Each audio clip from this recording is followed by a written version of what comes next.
in either scenario, we're quite a bit worse off if the utility deposit, if they're past the 1-year mark and that utility deposit has already been returned to them. I think it applies to both the new model and the current model equally. Had a recommendation from one of the several people that sent an email. Why not just keep that until the account closes, which I feel like might be similar to how some other utilities do it. I haven't had to set up utilities in quite some time, so I'm not 100% sure, but what's the rationale for giving that back after a year, and would it make sense as part of this solution to keep it longer or keep it until such time that the account is closed? Mayor, councilors, just to clarify, we do not just release it with no evaluation of the account. We do look at it, and if they've had late payments in the last 12 months, we do not return it. They would have to be in a have good payment history, which we are actually defining in the new ordinance, which means that they have had no late payments in the last 12 months from the time that we're evaluating the account. And so we would likely have the deposit still if this is a chronic late payer who just decided to stop paying altogether. If they had good payment history and we did refund their deposit after a year, then it would not be there for us. So I honestly can't answer what the idea was for doing that in the past. I can tell you that it is much easier for my team to just keep it rather than evaluate it on a monthly basis to return those every month. So I would be open to your thoughts and recommendations on that piece of things.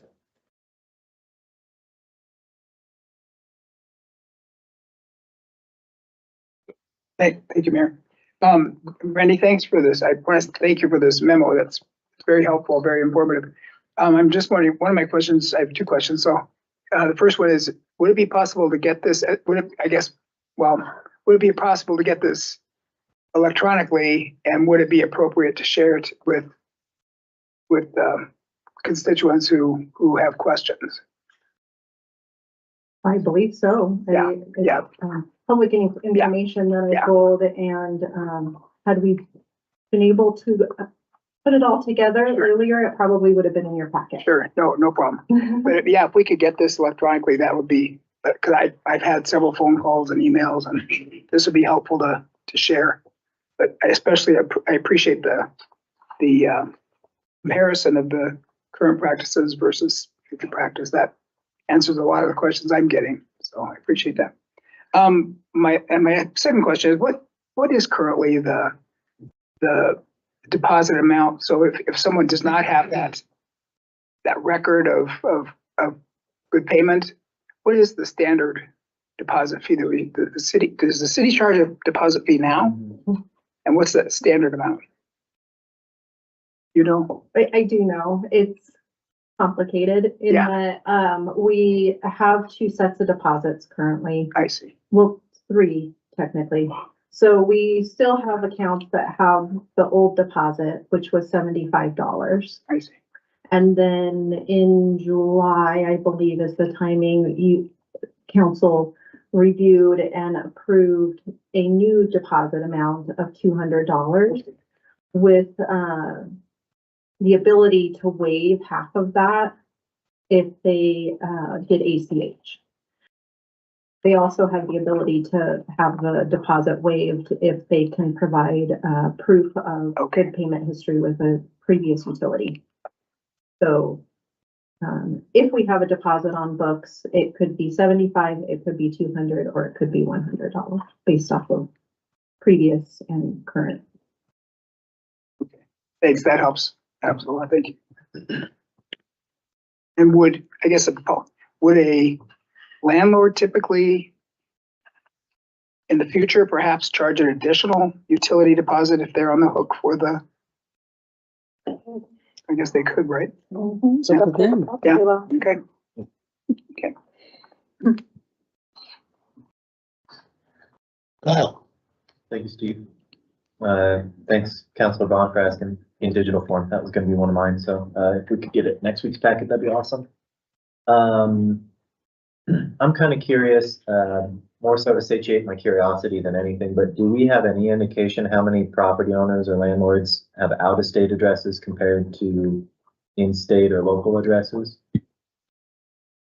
Mayor, councilors, I do not have that information. It is in the works because I was hoping to pull the information from our GIS system to be able to get all of the property owner information and potentially draft a letter, depending on if you guys pass this. If you do, then try to get some communication out to them.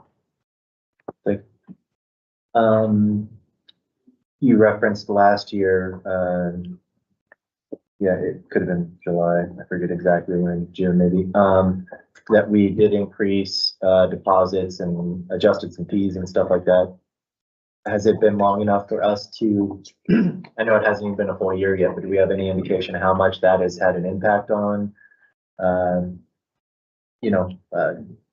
recovering as much of unpaid bills as possible? Like, has that had an impact on those numbers? Have you been able to tell? Mayor and councilors, I have not ran those numbers, so I don't know. I can tell you that as we have had difficulty collecting from customers that have came on and then went delinquent after the change to $200, that does accommodate if the majority of what is owed on those accounts. So raising it from $75 to $200 has been very helpful in that aspect. And yeah, I don't know that I have any hands. Thank you. John. Thanks. So is it already reported who is a tenant and who is a landlord when people sign up for their services? Yeah. Yeah, so we've got that information. Okay, that was all I couldn't recall either, so.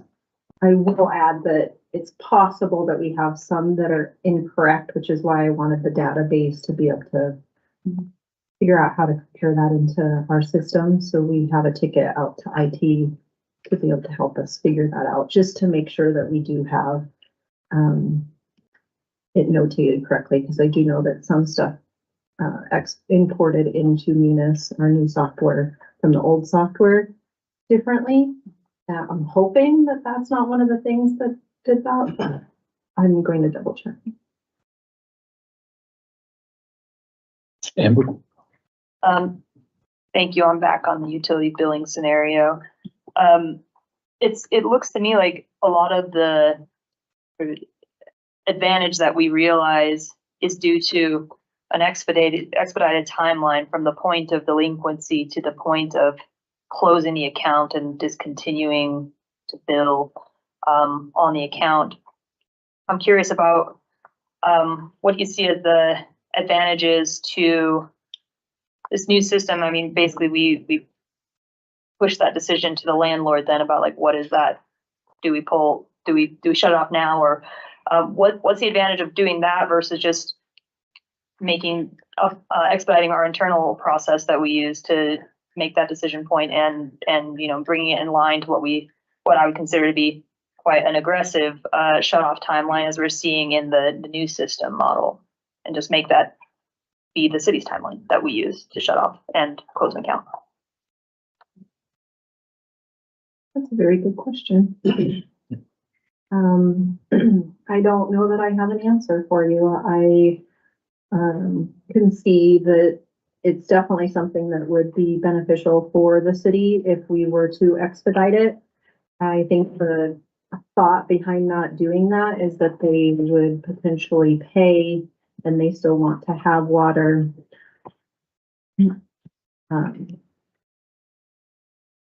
And closing the account creates more work on our side if that happens. But I'm not opposed to that. It's just I'm not suggesting that. Yeah, I'm not suggesting that as a better solution. I'm just curious about why involve the landlord at all, if and rather than just set our deadlines significantly more rapidly as we see in the new system.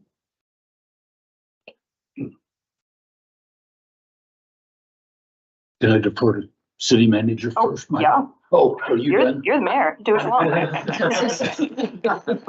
No, I can't. I'm trying to be congenial to Yes, everybody. please. I would love to, No, love to hear. Yes. you done? Yeah, that's my Okay. question. No, Mike was next, but I noticed Carter was ahead. wanting to say something. Go ahead. Okay, And Mr. Mayor, Counselor, it was really just a response to your question. To be sure I understood the question appropriately, are you suggesting, wondering why we didn't bump the delinquency status to say 15 days versus 30 days and then a 60-day sort of time frame? Is that what I'm hearing the question to be? I think so. I'm just wondering, what we've got in the new system. Essentially, the savings realized there is contingent upon the landlord directing the city to shut off and our agreement that when that happens, we're going to close the account basically immediately. It looks like to me, compared to our current system where there's several notices, there's a call, it gets put on a list, there's a reminder call, there's a due date, and it stretches well into March then. So my question is, why not just, if this is a timeline that we think we can realize by involving landlords, like why do we have to involve them? Why can't we just make that our timeline? Mr. Mayor, I really appreciate that question because I find the proposed changes in the ordinance to be a lot more landlord friendly in that we are trying to engage the landlord and or the property manager in a way that presents some proactivity to where hopefully we never have to turn it off at all. And if indeed that conversation can be had between the landlord and the tenant now, or assuming the ordinance passes, then we may not have to do any of the turning off and turning back on, which incurs fees on both ends. And then of course adds to that rapid escalation with regard to what the outstanding balance is. So there's a lot of ways, I suppose, that we could consider in order to initiate that conversation between the landlord and the tenant, which is a weakness of the current ordinance right now. That's not in place right now.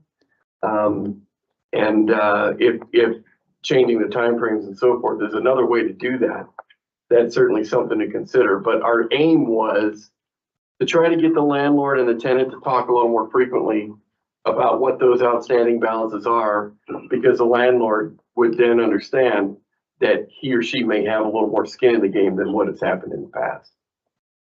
Quick follow-up. To be clear, I'm not suggesting that we should Right.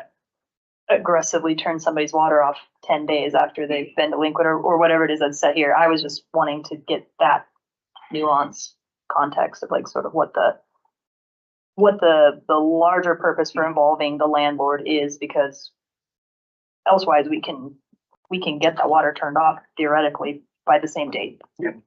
But that was sort of what I was imagining. I think it would potentially put landlords in a very difficult position if we turn somebody's water off 10 days, without them even knowing that there was any problem going on or anything like that, right? So I get the added benefit then. It's not just about the timeline, it's also about the lines of communication. Right. Yeah.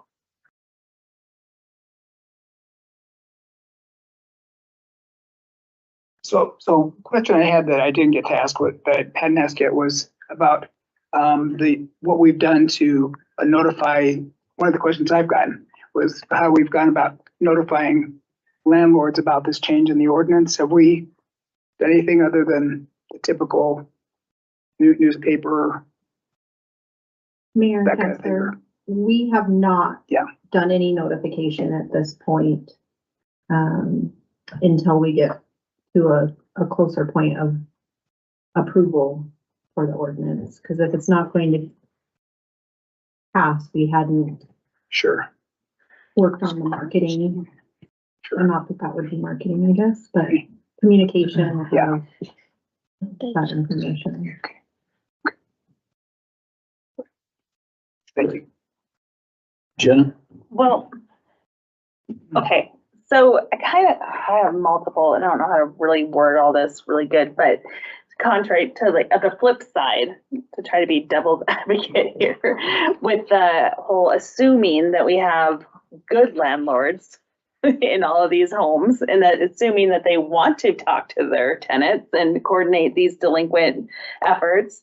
I mean, the reality is we have a lot of rental properties in this town that are owned by landlords that really don't care, that it will potentially end up on probably the abatement list of, getting done of these things. So how do we, I just see that kind of backfiring in a sense, like it's not gonna do as good as we think it's going to, because those tenants and those landlords aren't going to, and aren't going to pay, aren't going to talk, assuming if the flip side of what you were saying. And so then when they go to try to rent out the new place, and now the new tenant can't pay or can't have services, and they can't rent that property out until the bill's paid, and the landlord's not going to pay it, then that's going to lead to a vacant building. This is like a downward spiral. So I'm like, are we helping clean up the town, or are we not helping clean up the town? You know what I'm saying? Like, how worst case scenario, but I know it will definitely have that circumstance in some point. So the part that I don't really like is that kind of, I don't know, just maybe I don't just need more information on it. It just is unsettling, is that part where the new tenant will be refused services until all unpaid delinquent bills. I understand where that's coming from, but are there like concessions to that? Like more, how am I trying to say this? Like, how can the landlord still rent that property out without, is that like they can't do it? Are they gonna be able to make different payments on it so that they can get a new tenant in there to make payments, their back payments? Do you see where this is all in my brain going? And all back payments for landlords who can't afford, because maybe they have a place they're renting out and that's the mortgage, but that's what they're renting it for. And then now they're gonna not have that tenant in there because there's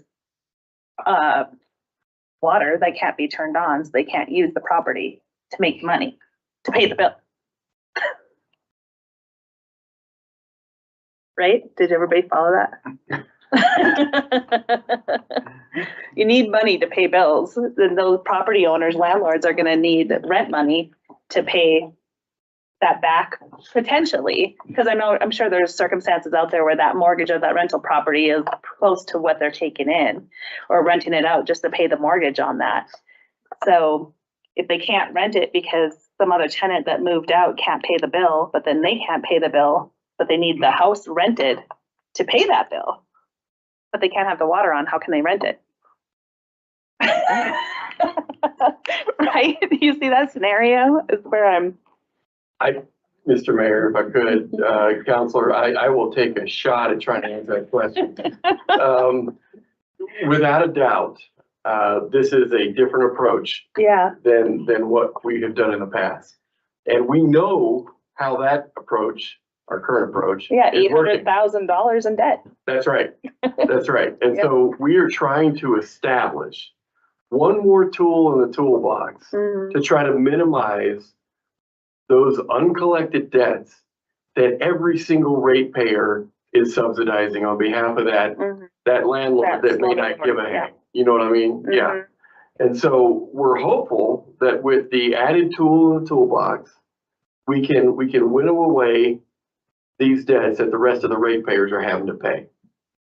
Certainly, there are going to be those who try to game the system as much as possible. And I don't know if we could ever craft the right ordinance that anticipates every single issue that might be out there to protect the ratepayer against. But when indeed the landowner knows, the property owner knows that he or she may not be able to rent that property because there is an outstanding balance on that particular property, our hope is that will incentivize Mhm. said Oh, property owner Yeah. to become more involved and avoid that situation altogether. Yeah, I can totally see that here. I mean, it does, it gives the landlord a lot more property, which it just kind of is weird. That they didn't have information or no, it says right here that currently the landlord had no rights to the information of the account status of the balance. I mean, to me, that seems, it's their property in one sense. So they should, I don't know why they can't at least know or ask, or can they inquire and see if they're current, if their tenants are current on their water bills prior, the way it is now without that? Or is it just strictly, nope? Mayor, Counselor, no, they would not be able to obtain that information at this time. So, yeah, you wouldn't be able to say, yes, they're paying their bill. No, it's not paid. Would not, they, It's like HIPAA. it is a privacy thing based off of how our ordinance is currently written. Well, I don't know, folks. We're getting a lot of emails and a lot of calls. Thank you. Yeah, I mean, to the counselor's point, I have had a lot of phone calls and, I'm sure, they went out to everyone else as well and stuff.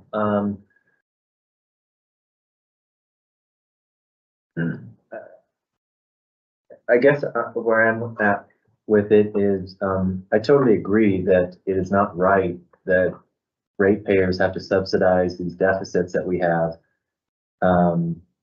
And so I do think it's an admirable goal to reduce that. That said, of all the conversations I've had this past week, I've not had anyone, and maybe it's just the case of folks that are a little bit more moderate, just choosing not to pick up the phone, but I've not had anyone upset at the notion that ratepayers are subsidizing the cost of bills that are going to collections. In fact, all the people I've spoken to said that's probably how it's done in other industries.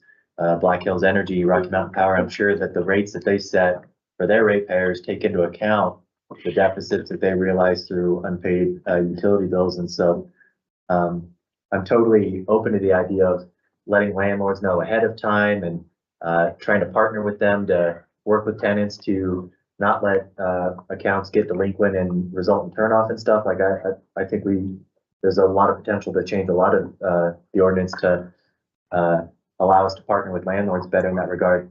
The main sticking point seems to be the folks, if the balance remains unpaid through this entire process, the landlord taking responsibility for those unpaid bills, that seems to be the main sticking point. And so I guess on that specific note, and the fact that the landlord should be responsible for the unpaid balance before the utilities can be returned. I guess I'm just not sure if the juice is worth the squeeze in that regard. Like I don't see anybody really upset that us as ratepayers are having to subsidize those costs. But we've got folks coming out of the woodwork this past week, and I'm sure we'll have quite a few folks come speak to us at the meeting next week, really upset about this notion that the landlords should be responsible for it in the end. And so I'm just wondering if we can make adjustments to the ordinance that allow us to keep the landlord in the loop, get them in the loop sooner, potentially move up the timeline, potentially keep that deposit as opposed to releasing it after a year. Like I feel like I'm open to that, but I don't know. I think that's going to be a really tough sell, and I just don't know if it's the consensus opinion of the city that the landlord should be responsible for that. It's just my 2 cents.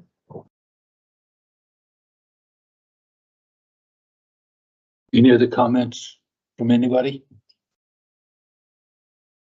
Well, I guess I'll make a couple of comments kind of here at the end. Basically, and I know one of our emails that we received said that the city was in business to make a profit. The city is not in a business to make a profit.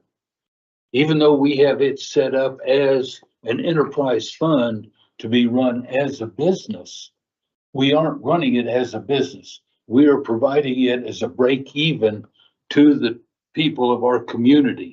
And for us to be then subsidizing a for-profit business, which is what we're doing at that point through the rest of our ratepayers, is in essence, we're putting a tax on the rest of the property owners to pay for the delinquent people that then we are giving to the irresponsible tenants and landlords. The landlord is the one that's in the business to make money, not the city. And so that's where that needs to fall. And we are starting to see throughout our community as well that people are now charging us for the credit card fee that they're having to pay. So that fees that are being imposed by private businesses that are in business to make a profit are coming back to the individuals that are benefiting from that. So that when you go to certain restaurants here in town, if you pay with a credit card, they bump the bill 3 to 5% to pay their percentage of the credit card bill. That's all we're saying here is they're in business for profit. Therefore, they need to assess their business model to make sure that they can pay the bills to make their profit. So to a point, I have no problem with rolling it over to the landlord to make the payments if their tenant doesn't make those payments. That's my position on that part of it. Now, to try to summarize what I think I have heard from the rest of council is that basically, from the city standpoint as well, to ease them, are we all in favor of going ahead and keeping the deposits? That's one of the things that's been proposed here. You mentioned that. Brandy, I'm sorry, Brandy mentioned that that would be the easiest thing for them to do, which starts helping out that situation as well if we start keeping those. So is that something that we would be interested in, that we should have as an amendment come second reading?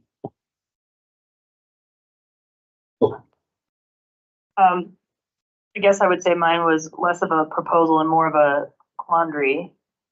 So I'm open to it, but I'm not sure I'm prepared to say like, yes, let's proceed with an amendment at this time. I think that probably deserves a little bit more analysis. I anticipate that would also result in quite a lot of emails and calls coming to our inboxes because people who are responsible payers probably don't want the city hanging on to their $200. And I mean, if you live here for your whole life, that's forever, right? So, I mean, I can understand the other side of it. So I think, you know, I don't feel prepared to say, yes, that's the best route forward right now without a little bit more context for what the impact of that might be. But I'm open to it, certainly, if we think that that might be a mechanism. I guess my suggestion or something along those lines that I think I would like council to consider as well as staff is then instead of holding on to it ad infinitum, should we hold on to it maybe a little bit longer than a year? So that's something that I think maybe to consider. 5 years. Do what? Hold it for 5 years, the amount of times it would take to go into collections. But anyhow, that's a point of discussion I think we ought to discuss. That was number one. Number two that I kind of got out of it too is that I believe you also had brought up maybe moving that instead of waiting the month, move it up to 2 weeks before we send it to the landlord to get them involved a little bit quicker in the process. Was it, or did I misunderstand what you had said, Amber?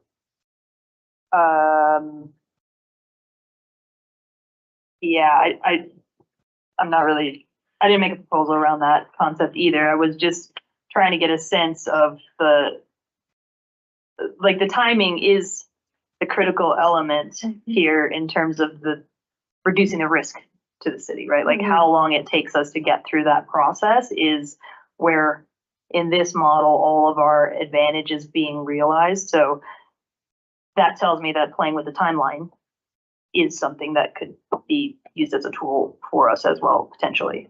But I don't know, again, without a little bit of further thought about how that could look, you know, where I fall on that either, because we have a noticing process for a reason as well, and a certain amount of time in between notices to give people a chance to get their affairs sorted out and whatnot, but, so I'm not sure, but I think, I mean, again, I feel like that's an element that we need to have a pretty clear position on it. Is our current, timeline appropriate, or is that a lever that we need to pull as well?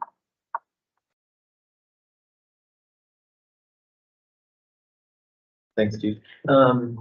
Yeah, I sort of threw out like a half-hearted proposal earlier, but, the amendment that the city staff is proposing to the ordinance 13.03.050 is simply changing it from the property owner or tenant may request changes in existing services as it's currently written. It says with the written approval of tenant, we're simply striking that and saying when the tenant is in delinquent status. And so to me, that is not that, and landlords accepting responsibility for the unpaid bills or keeping the deposit. They're not mutually exclusive, so we can pick and choose which ones of these we like.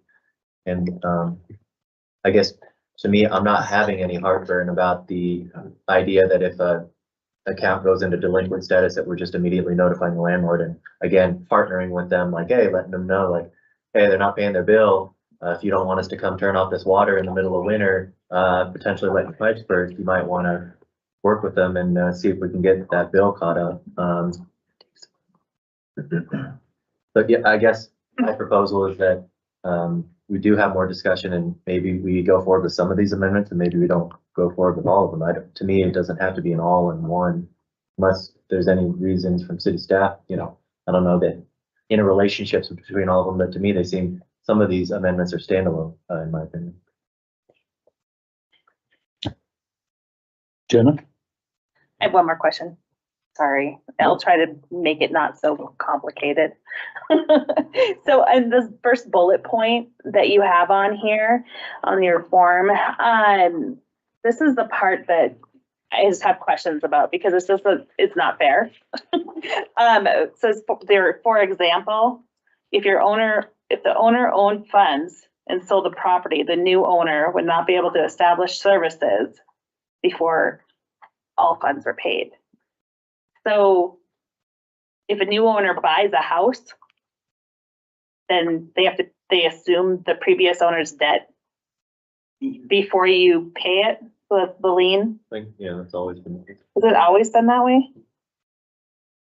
Mayor, that is not our current practice in the city of Casper. That is the current practice of the city of Mills, town of Evansville, and town of Barnum. Okay, they do it, we don't. Yeah. Yet.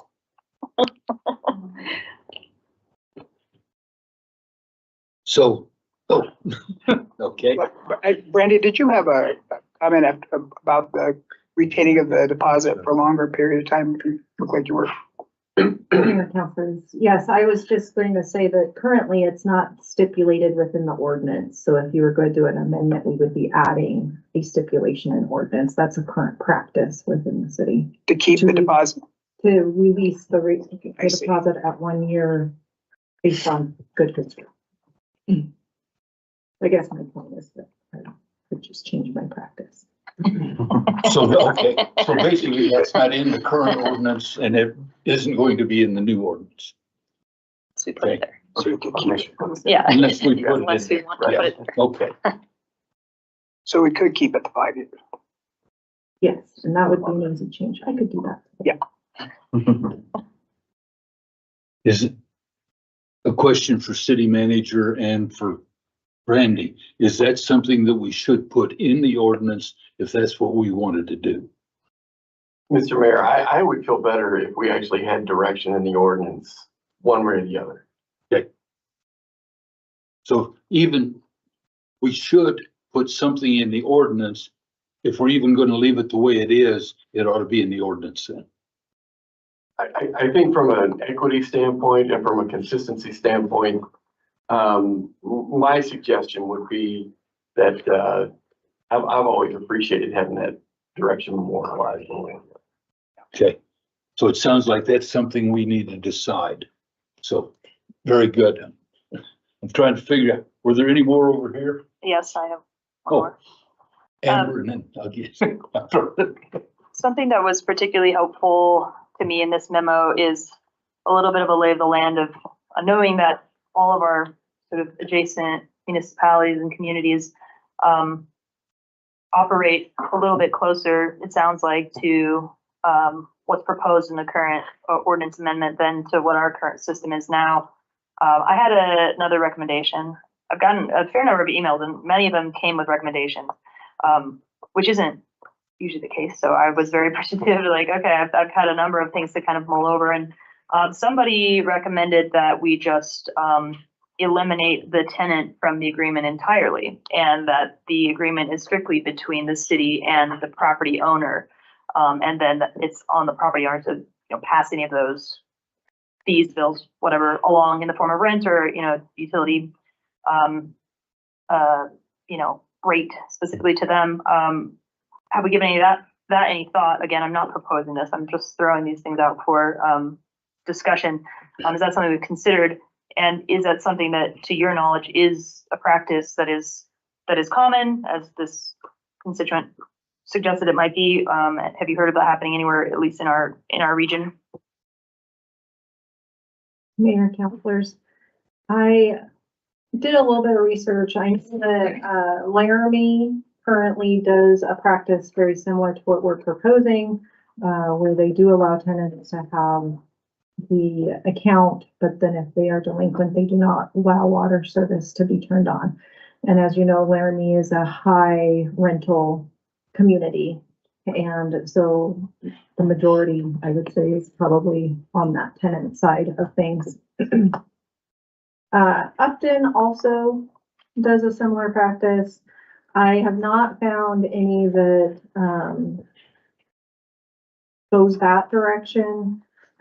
Billings was one that holds the owner or landlord, property manager liable and prevents water from being turned on. They actually lien properties for those debts.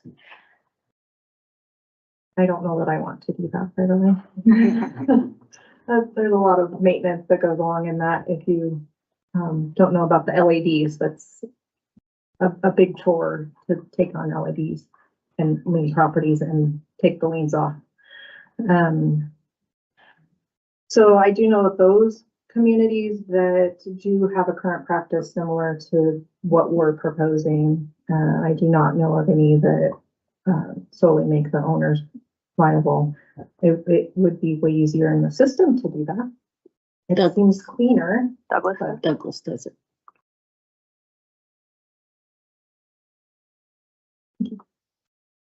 It's the only one that I know that does it, but. Jai. I got give me you may have to come back to me. I'm sorry, I've totally. I'm sorry, did you have a follow-up? I don't. I'm just digesting the information. I will get to you after I make a comment, then basically, I've had a couple of property owners, landlords mention that they actually do keep the water in their name, and then they figured out to average it over the year to where it's included in their rent, because they primarily want the tenant to water the lawn and keep the yard up during the summer, as opposed to the tenants not wanting to spend the whatever during the watering season around here. So there are some landlords that do appreciate having it in their own name. So that's just, I've had a couple of landlords mention that. So, and now you've remembered what you need. Yeah, thank you. And then you'll be next time.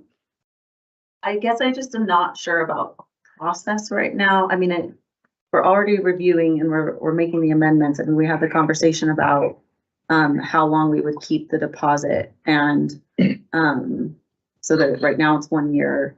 It's been suggested we could do 5 years, but I think there's like an intermediate time frame. I mean, some people's leases, only they'll stay for 6 months, a year, 3 years. So I wonder if we need to my suggestion is that we consider kind of like two options of like, if you're there for longer than 5 years, you get it back at 5 years, but anything shorter than that, it stays until the duration of the lease agreement or whatever. So I don't know if now's the right time to make that specific suggestion, but I just did.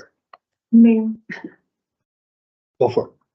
Mayor, councilors, we do, if their lease was up, they would move out and close the account. At the account closure, we would apply that deposit to the last bill and refund anything above and beyond that last bill. So I think that piece of things would be taken care of within, the billing process in general.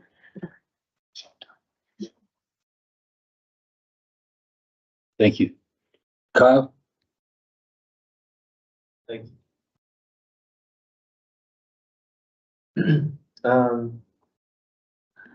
This one's hard for me because it's more of like a philosophical than anything. I've had a lot of folks talk to me about the idea of personal responsibility, and growing up, I got many conversations from my father about the importance of personal responsibility. And a lot of folks just upset with the idea that if a tenant is in a contract with a utility provider, whether it be the city or any other, for services, that's a contract between an individual and a company, and they just feel philosophically it's not the place of the city to force the landlord to get in the middle of that, even if that person is living in property that's rented or owned by somebody else. Carter, you mentioned earlier the idea that we already do this to a certain extent with mitigating like lawns and overgrowth in yards and stuff like that. And I guess to me, I see the merit in that point, but there is a bit of a distinction because in that scenario, at least from my perspective, that is having an effect on your neighbors and the rest of your neighborhood. That's impacting other people. It's decreasing their property values. It's ruining the health and vibrancy of a neighborhood. So to me, that's a little bit different than this because a utility that an individual receives, the only impact that's having on anybody is that individual person and also the subsidy that we have to absorb through the rates. And so I'm not saying that with any specific point in mind other than the fact that this is very nebulous to me. I'm much more like just the objective, this is right, this is wrong. This one to me is very different, as a lot of city council topics are. So I guess I'm still interested in the notion of kind of going through it. If if we could put each of the amendments to the current ordinance in kind of buckets, like this is, I don't want to have to go by line, but I am interested in us kind of considering each of these amendments separately as opposed to all in one. And so I don't know if that's best done in a work session, probably, as opposed to like next week during our regular meeting. But I would like to go kind of one by one, personally. Well, your comment there broached the issue that former mayor whispered in my ear that I was thinking is, should we plan on tabling the second reading next week and scheduling another work session, giving 2 weeks for city staff to try to come up with some ideas along these lines to try to incorporate some of our suggestions to where we don't wind up with a 2-hour meeting Tuesday night trying to wrangle these issues. So is that something that I would support that. I see a bunch of heads nodding yes? So, There's gonna be a lot of people coming. well, I think, but I think if we get I'm sorry, Mayor. oh, go ahead.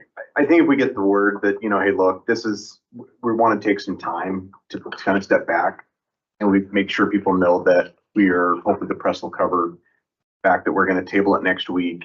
We can get the word out and have the conversation with some people and just say, hey, this is what we're going to try to do. So we can take some more time to look through those issues. I think that gives us plenty of that opportunity. That's how I feel anyway. Yeah. I was gonna ask if our public information officer could send out a press release, and I think we have somebody that's also doing Facebook and things like that. So if we could use all of those media sources to let the public know as best we can that we're planning on tabling it, even the second reading down the road till we discuss more. I think that would be a great idea. Is we kind of there? Yeah. Yes, sir. Mr. Mayor, the only thing I would, want to be sure I understand as your staff representative would be that of what homework would you assign to us to look into in the interim? Prepare for that work session and so on. I would see how they feel about, do we leave it at the 1 year? Do we go to 5 years? Kind of where, based on what you have seen, where do you think a good spot might be to return deposits? Because here again, if somebody is buying a house, they're probably not looking at flipping it in a year unless we understand that it's a flippable house, so to speak. So they're looking at a longer term. So maybe a couple of years is fine for them. Certain areas, maybe if we've seen a landowner that's constantly rolling people over, maybe we need to go 5 years. As you said, if they move out in 2, they get it back then anyhow. So that doesn't matter.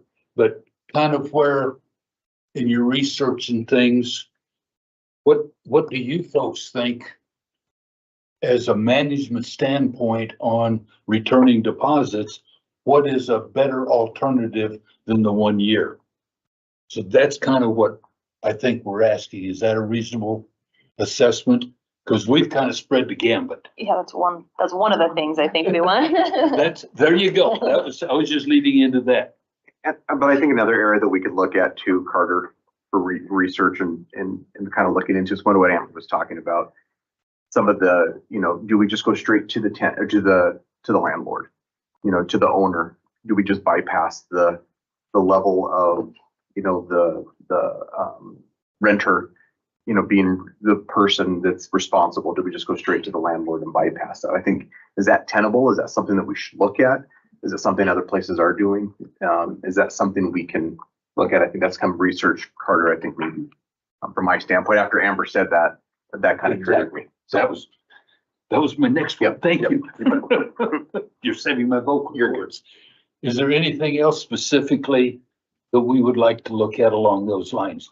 Do we want to look at moving that up instead of waiting the 30 days to move that up to a 15-day notification that they're late to the landlord?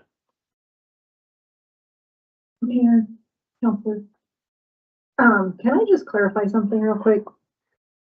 They're not late until the 30th day for ordinance, Okay, and we notify on the 31st day. okay.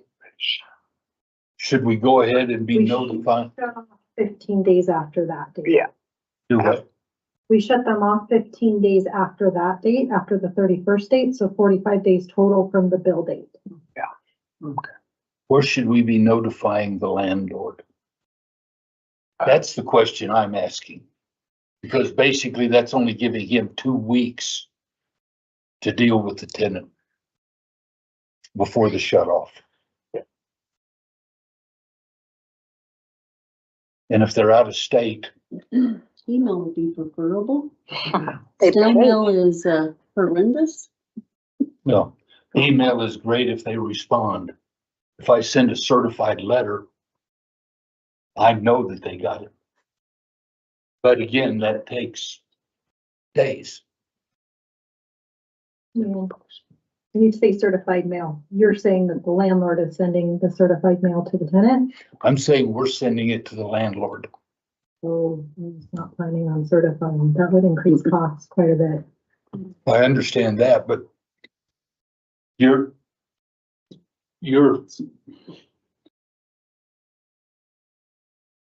I don't trust email on something this important. I'll be honest about it. I look at my emails every day. My wife asked me to do something the other day. She's got 1,000 emails in her inbox. I mean, just, people blow through those inboxes and blow it off.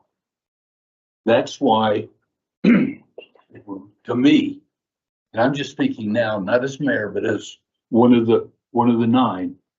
But to me, we need to make sure that the landlord gets the message that, hey, if they don't pay, you're gonna be responsible.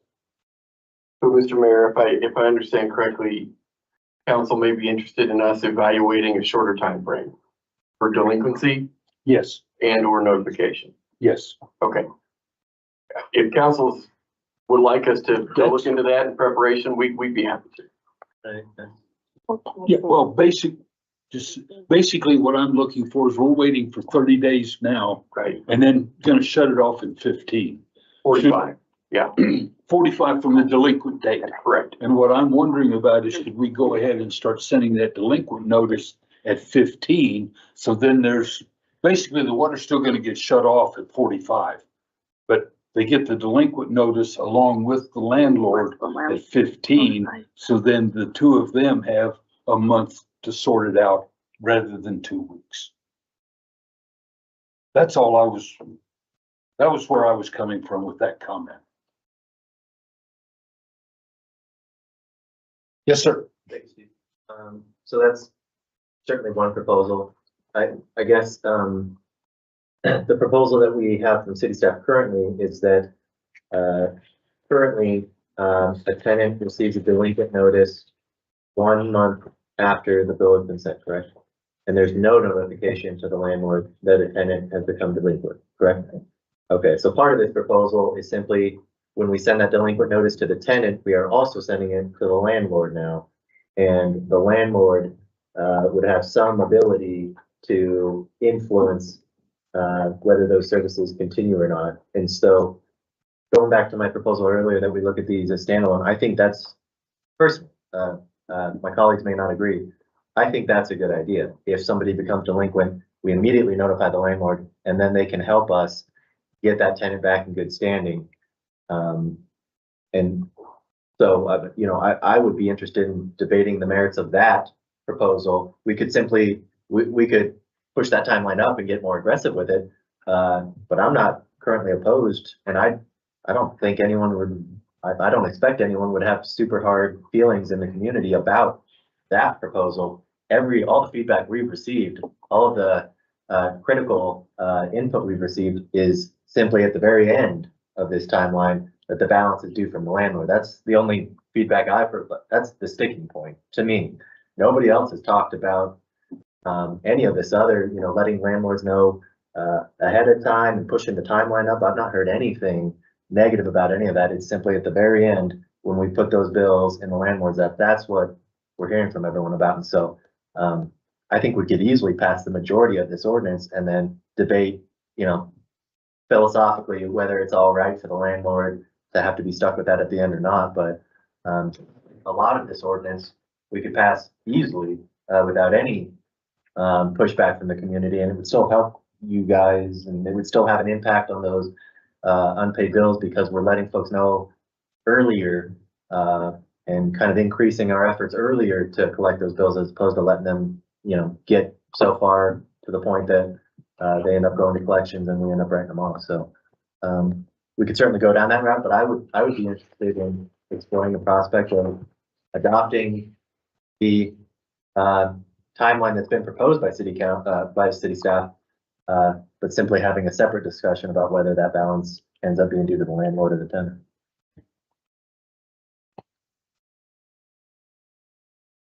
I just wanted to point out that it's 35 days for after the delinquency that the water shut off, not 45, correct? Mayor and councilors, it's 30 days for delinquent. On the 31st day, they're delinquent on the 30th. We produce the report on the 31st. The 30th is Sunday. Otherwise, I'd do the notice that day. And 45 total from the bill date, not the delinquent date. We shut them off. So It is 45 days. 45 from the bill date. I think it was said earlier that it was 45 days from the delinquent date, and that is not accurate. We don't give them another month and a half to not pay us before we shut them off. Typically. Unless they have a payment arrangement, and then that's another thing too. But the landlord could still direct the city to shut off the water at the 38th day, at the 35 to 38th day, Or earlier, or earlier. after they get the notice. Yeah, Yeah. Yeah. Assuming that they get a notice within a week, that table says that they got the notice on like the 12th, and they call us and say, I'm having trouble with the tenant as well, please shut off their water. 39.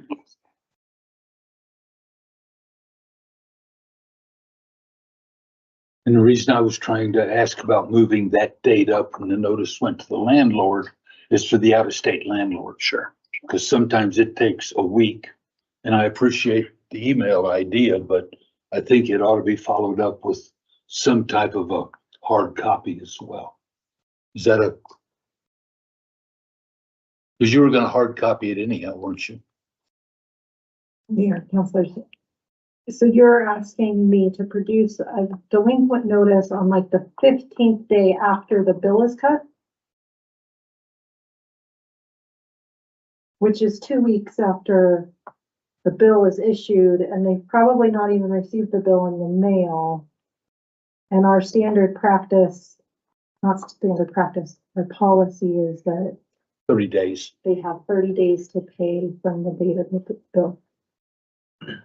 And you're right, that's one of my beefs as well, is that, yeah, you get the bill and you've got 10 days to pay it before you're delinquent, so I can appreciate that. And if it got lost in the mail, Oh, I yeah. don't want to hear that phone call.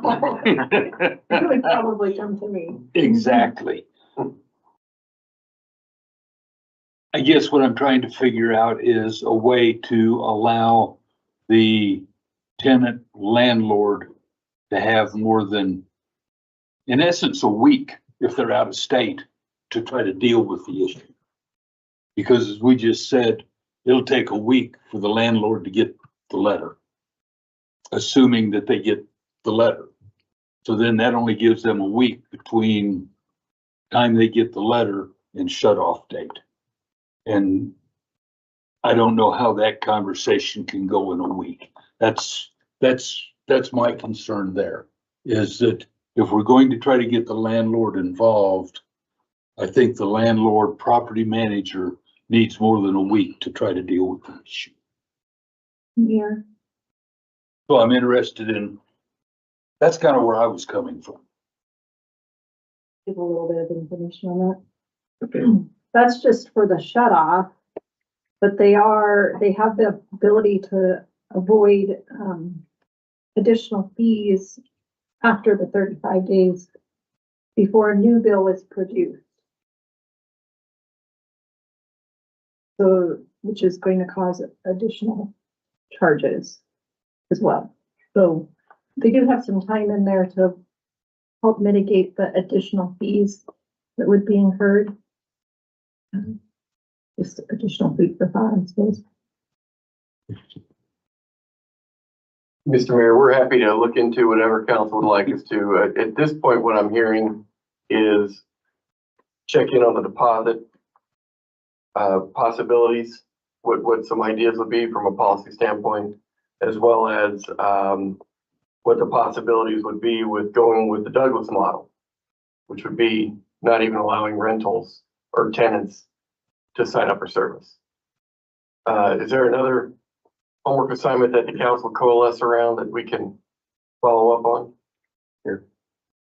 I would just say the only other thing is what Kyle had just mentioned, Carter, but I would think if council's amenable to it is just looking at, I mean, let's look at the whole thing, right? But that one component that everything's been surrounded around is if we don't, I'll make the landlord pay. I mean, how do we get around that? I mean, what is it? I mean, we talked about these consequences, but I mean, we're going to come back around to that because we're going to hear a lot more in the next probably 2 weeks where you're going to hear from a lot more landlords saying, you know, you can't make us pay. Why are you making us pay, et cetera, et cetera. But I don't know if there's anything we can get around to talk about that. Certainly, Mr. Mayor, Counselor, you know, I'm not exactly sure the nuances that Robert's rules might suggest about tabling a particular element versus the entire the entirety of the ordinance, wherein the majority of the concepts that we're bringing forward seem to have little friction. That would be something we could look into as well, seeing if indeed we can put in abeyance that discussion and then possibly rolling with the rest of the ordinance that's being proposed. I think I would rather see the whole thing tabled and then have us discuss elements separately in the next work session. I feel closer to having a grasp on this after tonight's discussion, after the multiple emails that I've gotten from folks over the week. But I don't feel great yet. I feel like less unsure about it than I did when we came in, due to this, added information that we've gotten and helping me kind of make more concrete some of what we're talking about here. But so I think I need a work session on the whole enchilada again, personally. But considering them separately, like, I think that's a worthy approach to the work session. Truthfully, like, we could piece it out. And maybe that's what I was kind of talking Yeah. about, Amber. Okay. How do we look at that, and how does the consequences of that one component, Carter, maybe that's what I was trying to express. So. I'm in support of all that. Feel free ready to thumbs up. Okay. But before we moved on to wrapping up the meeting, I wanted, on the record, a lot of the folks that were calling us were questioning whether this is even legal. I was curious, Wallace, if you're prepared.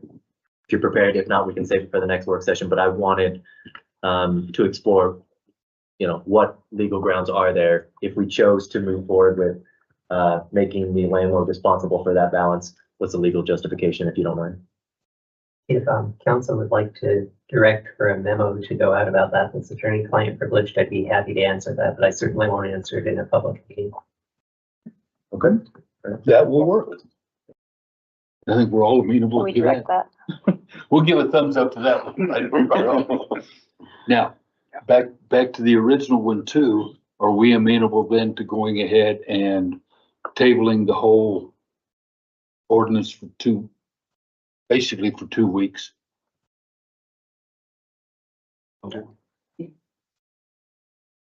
Mr. Mayor, from a process standpoint, what we would do would be to prepare your script for that alternative to be available, and council can vote it up or down Tuesday night. Very good. That's what I was interested in. So yes, the script could be. Well, you're gonna get me into all kinds of new things here. But yes, that would work. And then can we schedule, what, half hour, 45 minutes in 2 weeks to go? Do what? We need longer than Hard. that. No, I'm not gonna say it. Never mind. But yes, can we get that on the work Consider it session done. then? Absolutely. Very good. Yep. So are we ready to move on then?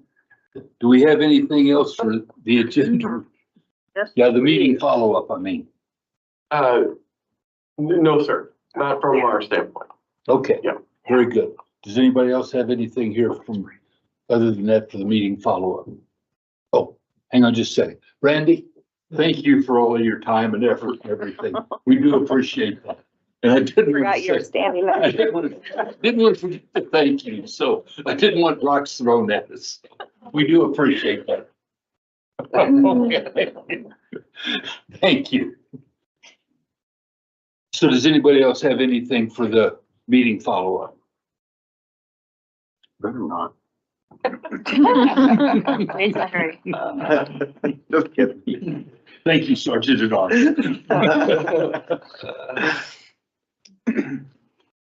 Okay, agenda review, Mr. City Manager. Mr. Mayor, in the sake of an interest of time, I'm happy to defer that discussion to any questions that council might have about upcoming agendas. Okay, then I guess legislative review.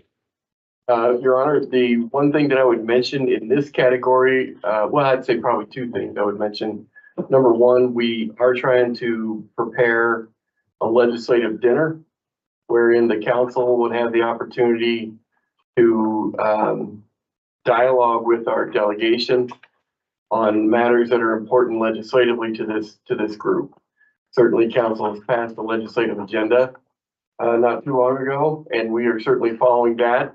But we also have items that are coming forward rather rapidly in preparation for the upcoming session, a large portion of which, of course, are budget-based, that we want to be sure we get to weigh in with the legislative delegation in those regards as well. So if you haven't responded to Fleur and Jackie's emails along those lines, please do, because we are trying to nail down a date where we can capture the most of you and capture the most of our legislative delegation for that magical evening, that magical date and time, whatever that might be. The other thing too is, of course, the upcoming winter session of the WAM conference. That will be in February, and many of you have responded to those possibilities as well. And that's all I have. Very good. Yes, the next thing is the council around the table. Eeny, meeny, miny, mo. Kyle?